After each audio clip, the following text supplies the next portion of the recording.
Hello Desert Mountain members, and welcome to another edition of Turf Talk. I'm here with Todd BOHN, our Director of Agronomy, and we're shooting inside today in the Chiricahua Golf Shop. It's a little breezy out there today, Todd, so I think this is a good place to be.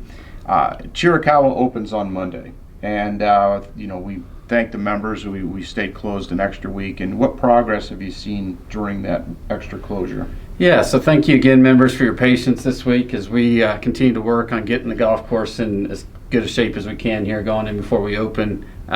We were able to get a lot more seed to germinate in some of these thin areas and fairways. We still have some areas we're working on, but we've made a lot of progress there. We're doing some more sodding this week as well.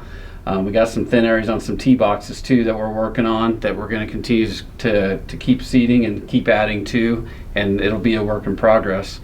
Our rough height is going to be a little higher, just like it has been in Apache over the last couple days as we let the seed mature and grow and develop and really get a good strong base going into the Why is that year. important? A lot of our members will want to know. I mean, we've been getting some emails and questions about Apache and so forth. Why is that important to get that grass so high, and when would they expect it to come back down? So it's important to get that grass up to let the young grass mature, because the mower traffic and the stress on it can stress out that plant and not let that plant grow as rapidly as we would like and develop. And so keeping that height up, minimizing our traffic on it, just like we're minimizing the golf carts, minimizing our traffic of mowing is important.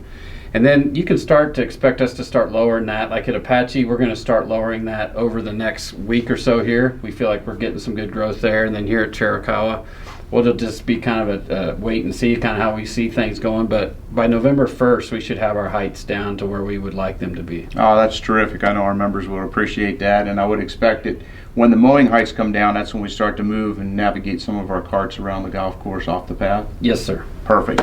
As far as Chiricahua opening, that means Geronimo will close for 1 week for some maintenance. What are we going to do on Geronimo next week? So we're going to be aerifying greens next week, and then we're going to be overseeding the tee boxes like we've talked about in our previous talks. And then we're going to continue to be spraying weeds and doing the things that I've talked about. And then we will be starting to put our natural pigment on there as soon as we get another frost or two here. As soon as the Bermuda starts losing some of its color, we'll be treating it with the pigment. So Geronimo will stay dormant during the winter, and we'll color it when we get to after that first, second, third, or fourth frost. But for the tee boxes, they will be overseeded. Now, for that 1 week, you're not going to be able to get all the tee boxes done and allow us to get back on. So I would assume that you would leave kind of one forward tee available for members and one kind of medium tee available. Overseed everything else? Exactly, yeah. Okay. We're planning to leave one of the tees in the back open and then one of the tees up front open, and then we'll seed everything else, and then we'll flip them once we're ready to go. Once you're ready to get back probably on. in about 14, 15, 16 days, depending on the growth and the weather that we have. I think that's good. I think we'll get a lot of questions if we didn't address that, so that's perfect.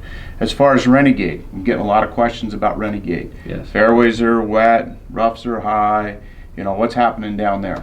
So at Renegade, like I've been talking about, we've got all the new seed and sod as well down there from the summer monsoons that we had, the disease pressure that we had. We are starting to back off the water on the fairways now. I've noticed a difference over the last probably 5 days here, 4 to 5 days. We should be starting to dry out those areas. We got a little bit of a challenge down there. The mounding in the middle of those fairways brings in an element with some of the sand underneath of it, which dries out a little faster on us. So we're having to do a lot more hand watering down there, which we're doing now, and eliminate a lot of the head watering, hopefully. We still will have to do that, but we're going to be doing a lot of traffic control down there, in the rough with the young seed and moving ropes around there as well. We didn't have as much rough there to seed as we did like Apache and Chiricahua, so that's why we're able to have carts scatter out. Okay, so verticutting some of those fairways will help dry out some of those wet areas and dethatch maybe some of those areas that are holding water. Yeah, because the thatch is what is holding the water. When you have the sand base like we have at Renegade, natural thinking is it's going to drain and going to be a better draining, and it is. But when you have the thatch layer built up on top like that we have down there, we have to continue to work, and that's why this year we did the aggressive verticut and aerification in the off when we were closed. And then we're going to do another maintenance one on it, not as aggressive, but continue to work on that and do some top dressing and things to kind of help with that firmness, and like I said, with the current weather and the humidity's dropping and everything, we're making improvements down there. And next week 7 opens, right? Yes. So how about 7? How's it coming? So 7, we have had a huge jump since we've closed that, and thank you everybody for letting us and being patient with us as we do that. It has really been recovering nicely. We've done some patching of some sodding of some areas that really took the summer stress, heat some more, doing some more fertilization, some spraying of the weeds and treating and getting things just finished, dialed back in, and getting some of the green sod patched in and ready to go. So feel good about 7. Excellent, excellent. 2 courses left. Outlaw, overseeded. I was up there the other day. It looks like there's a nice green hue coming. Yeah. So it's coming in fine. So yeah, so Outlaw had a great year. We've talked about that this year. Matt and his team have done an unbelievable job. He said this was his best overseed he's had in 19 years Nice. up there. So I can't claim it. I can only give it to Matt and his team. But we're excited for Outlaw to come on board here at the end of the month. And the fairways they're not quite the color of your coat, but they're getting close. That's your goal. Yeah. And last but not least, Cochise just dropped seed, right? Yes. Yeah, so we're doing a complete overseed at Cochise. We dropped seed Sunday, Monday, finishing up some of the details hopefully today. Get the water turned on, and then it's the waiting period as we water and water a lot and grow the seed and get it. And with the current weather we have, we're excited about what we're going to see out there, I think. Great. Well, as wet as these fairways are and as soft as some of the greens are, please remember, whether it's either on a Bermuda-based golf course or whether it's on one of our cool season golf courses, replace your divots, fix your ball marks.